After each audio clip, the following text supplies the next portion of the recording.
Morning. आज के इस वीडियो में बात करते हैं ट्यूबरकुलाइनम एक होम्योपैथिक मेडिसिन है। ट्यूबरकुलाइनम के माइंड सिम्टम्स के बारे में। इसके कॉन्स्टिट्यूशन को समझना आसान हो जाएगा अगर इसके मेंटल सिम्टम्स को समझते हैं, पेशेंट से बात करते हैं तो उस तरह से एक्टिविटी शो करता है वो।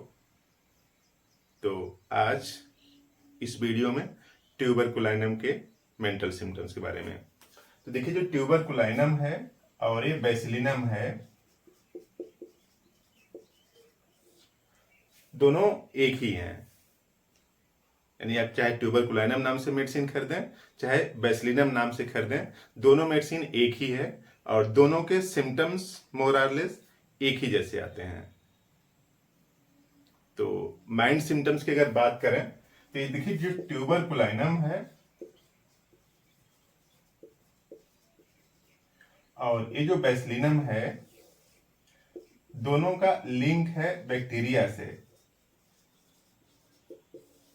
ये बैक्टीरिया बॉडी को अफेक्ट करती है, फिर जिस पार्ट को अफेक्ट करती है उसी पार्ट से बनाई गई है। इसका मतलब ये नहीं कि इसका यूज करने से टीबी हो जाएगा। टीबी नहीं होगा क्योंकि पोटेंटाइज मेडिसिन आप यूज करते हैं।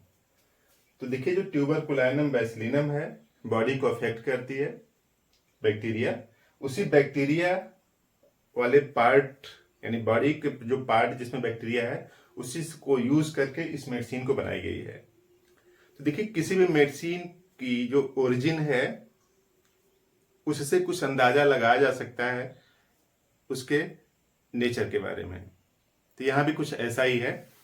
तो देखिए, जो बैक्टीरिया है, अब आप समझ सकते हैं कि बैक्टीरिया को देखा नहीं जा सकता, एकदम माइन्यूट है और बहुत छोटा सा है और ट्रेवल करता है। यानी एक पर्सन से दूसरे पर्सन या एक बॉडी पार्ट से दूसरे बॉडी पार्ट में आसानी से ट्रेवल कर जाता है।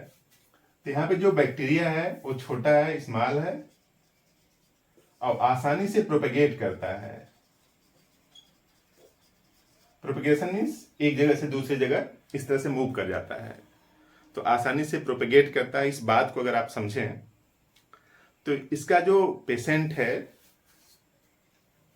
ट्यूबरकुलाइनम का या फिर बेसिलिनम का, उसके अंदर एक टेंडेंसी है डिजायर टू ट्रेवल। यानी हमेशा उसके अंदर एक जो टेंडेंसी है मूव करने की, ट्रेवल करने की, माइंड सेट में भी और फिजिकली सेट में भी। तो हमेशा मूव करते रहना चाहता है।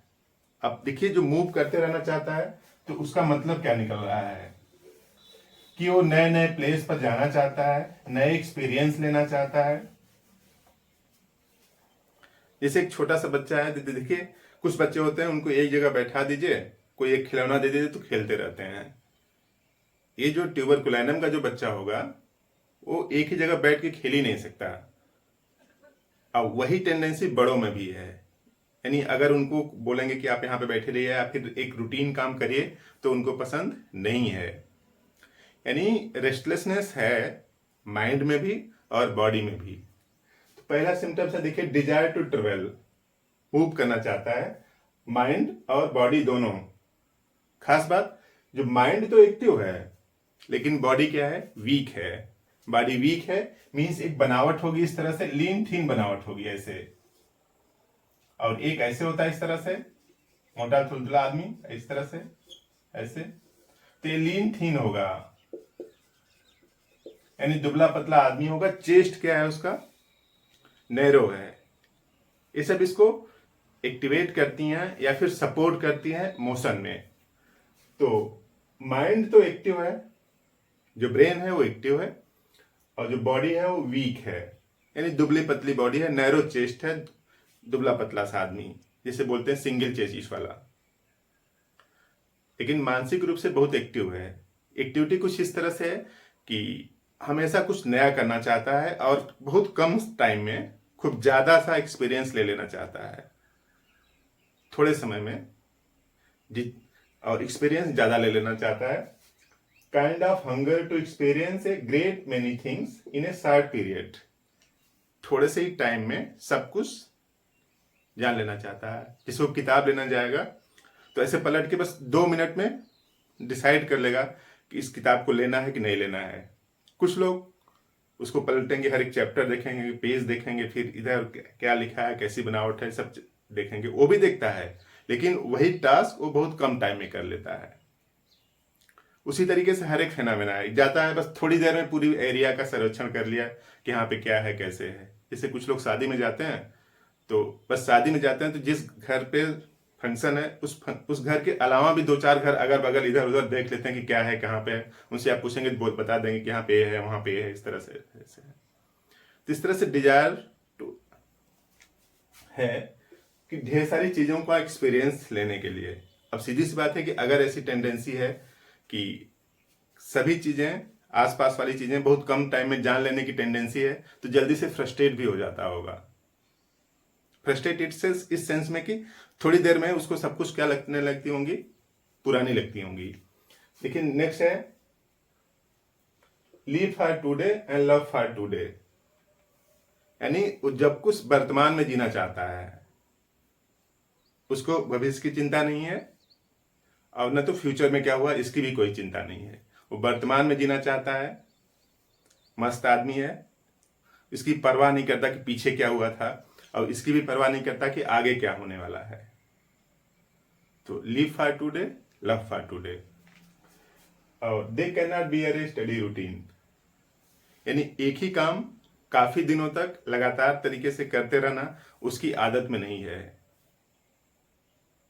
बंद के नहीं रहना चाहता, न तो उसका माइंड बंद के रहना चाहता है, न तो वो बंद के रहना चाहता है। तो स्टडी रूटीन नहीं उसको पसंद है, यानी आज कुछ किया 2 दिन बाद कुछ और करना चाहिए। तो इस तरह से बदलता रहता है। तो कुछ लोगों की टेंडेंसी होती है जैसे कि एक बिजनेस किया, कुछ दिन किया, फायदा नुकसान जो कुछ भी हुआ, फिर उसके बाद दूसरा बिजनेस, तीसरा बिजनेस, इस तरह से कई बिजनेस बदलते रहते हैं। उनको बेसिकली कुछ बिजनेस में फायदा भी हो रहा था तब भी उसको चेंज कर देते हैं। तो स्टडी रूटीन उसको पसंद नहीं है कि सब कुछ लगे कि एक ही रूटीन में चल रहा है, कि एक ऑफिस है, वहां पे गए काम किया, फिर आए, फिर गए काम किया। उसको लगता है कि कुछ दिनों में वो ऑफिस खराब लगने लगता है या वो काम खराब लगने लगता है, कुछ नया चाहिए उसको। क्योंकि उसका माइंड जो है डिजायर कर रहा है ट्रेवल करने के लिए। ट्रेवल करने के लिए सिर्फ प्लेस नहीं, इवन जॉब भी। कपड़े भी उसको पसंद नहीं आते हैं। कुछ दिन पड़ा, अच्छा ये अच्छा नहीं है, दूसरा चाहिए, तीसरा चाहिए, इस तरह से। तो इस तरह से जो मेंटल सिम्टम्स हैं देखे जाते हैं। आप महसूस कर रहे होंगे आपके अगल बगल कौन है। तो सीधी सी बात है कि डिजायर टू ट्रेवल है, तो यहाँ पे मेंटल सिम्टम्स फिजिकल भी उसी टाइप से हैं। मेंटल सिम्टम्स नहीं, फिजिकल सिम्टम्स उसी टाइप से हैं। देखिए, symptoms ever changing element from one organ to another organ. Body के अंदर जो सिम्टम्स हैं, कभी लीवर में, कभी लंग में, कभी किडनी में, कभी हार्ट में, तो अलग अलग चेंज करते रहते हैं। खास बात कि इसको शॉर्ट ड्यूरेशन में सब कुछ चाहिए। तो जैसे जो भी दिक्कत अभी स्टार्ट हुई और सडनली खत्म भी हो जाती है, यानी बहुत देर तक नहीं चलेगा। खत्म हो, स्टार्ट हुई फिर तुरंत खत्म हो जाएगा, इस तरह से। अब इंटेंसिटी अलग अलग इंटेंसिटी से स्टार्ट होगा लेकिन खत्म हो जाता है। तो begin suddenly and and suddenly. और एक पोर्शन से दूसरे पोर्शन में बॉडी में अगर कोई बीमारी उत्पन्न हुई तो बीमारी का भी नेचर यही है कि एक ऑर्गन में थोड़ी देर अफेक्ट किया, दिक्कत किया थोड़े दिन, उसके बाद फिर उसको दूसरे ऑर्गन में चला जाता है, फिर तीसरे ऑर्गन में। तो सिम्टम्स भी मूव कर रहे हैं। तो बॉडी के सिम्टम्स चेंज होते रहते हैं। एक जगह जाएंगे, लीवर को चेक करवाएंगे, लीवर में थोड़ी दिक्कत आई, फिर अगले टाइम में किडनी में दिक्कत आने लगा, लीवर सही हो गया है। स्प्लीन में दिक्कत आने लगी, किडनी सही हो गई है। इस तरह से मूव करता रहता है। तो सिम्टम्स भी चेंज हो रहे हैं, यानी मेंटल सिम्टम्स तो चेंज हो रहे हैं, फिजिकल सिम्टम्स भी चेंज हो रहे हैं। और इतना करने के बाद, यानी जिसकी माइंड भी काम कर रही है और बॉडी भी काम कर रही है, रेस्टलेसनेस है, मूव कर रहा है, तो लीन थीन होगा ही। और बॉडी में थोड़ी वीकनेस होगी, तो उसको ठंडी कहाँ लग जाती है पता ही नहीं, यानी जल्दी से उसको ठंडी लग जाती है। Take cold easily without knowing how or where. ठंडी उसको इतने जल्दी लगती है कि उसको खुद नहीं पता चलती कि कहाँ मैं गया था। वैसे भी इसका नेचर है कि हमेशा मूव करता रहता, तो इसको याद ही नहीं रहता कहाँ कहाँ मैं गया था। तो कब ठंडी लगी, जल्दी से ठंडी अफेक्ट करती है। तो इस तरह के जो लोग हैं आपके आसपास होंगे, तो उनके कॉन्स्टिट्यूशनल इफेक्ट जो बॉडी पर है उसको ठीक करने के लिए ट्यूबरकुलाइनम मेडिसिन हो सकती है। बस अगर ये मेंटल सिम्टम्स मिल जाएं तो रामबाण तरीके से काम करेगी ट्यूबरकुलाइनम या फिर बैसिलिनम।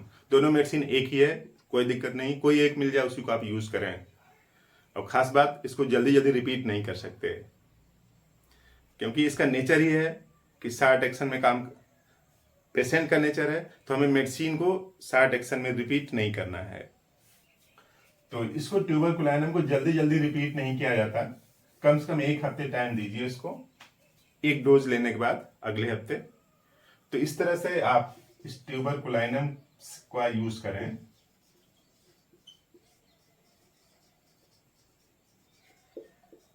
वनम पोटेंसी की दवा ले लें, 4 बूंद 5-5 मिनट में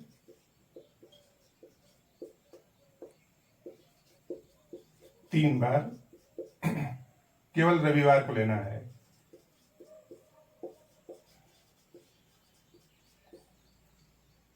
यानी एक बार 4 बूंद लिया, फिर अगले 5 मिनट में फिर 4 बूंद, फिर अगले 5 मिनट में फिर 4 बूंद, इस तरह से लिया। यानी एक बार 4 बूंद, फिर 5 मिनट बाद फिर 4 बूंद, फिर 5 मिनट बाद 4 बूंद। तो 4 बूंद 5-5 मिनट के अंतराल पे 3 बार लेना है। अब केवल रविवार को लेना है। हफ्ते में 1 बार लें, बेहतर होगा कि 15 दिन में 1 बार लें।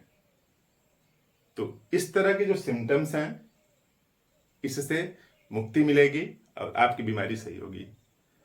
तो आपने वीडियो यहाँ तक देख रहे हैं तो बात समझ में आ रही होगी आपको। तो इस वीडियो को लाइक कर दीजिए, सब्सक्राइब भी कर सकते हैं ताकि नया नोटिफिकेशन आपको वीडियो का आ जाए और आप वीडियो देख के कुछ इन्फॉर्मेशन गेन कर चुके होंगे।